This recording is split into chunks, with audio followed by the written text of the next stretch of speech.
Assistant commissioner Pattoki نے رمضان بازار کی تیاری کے سلسلے میں انجمن تاجران اور مارکیٹ کمیٹی سے میٹنگ کی۔ میٹنگ میں اسسٹنٹ کمشنر پتوکی اور انجمن تاجران کے نمائندوں نے شرکت کی۔ اجلاس میں رمضان بازار کو بہتر طریقے سے لگانے کے لیے بات چیت ہوئی۔ مزید جانتے ہیں اس رپورٹ میں۔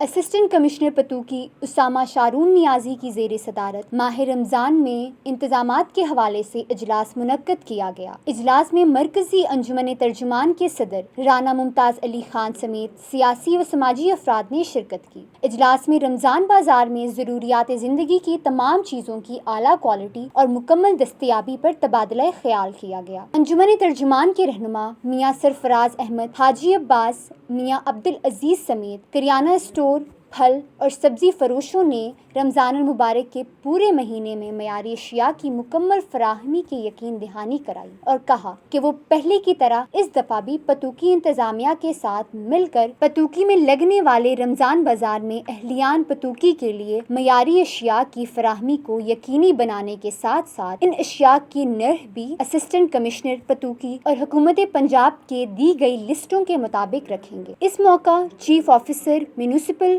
کمیٹی خواجہ کامران، چیف آفیسر تحصیل کونسل چودھری محمد اکرم، میونسپل آفیسر انفراسٹرکچر زاہد محمود، میونسپل آفیسر ریگولیشن مس عام عامر نے شرکت کی۔ میٹنگ کے اختتام پر تاجروں نے assistant commissioner Pattoki Usama Sharon نیازی کی انتظامی امور میں مثبت حکمت عملی اور اعلیٰ کارکردگی کو سراہا۔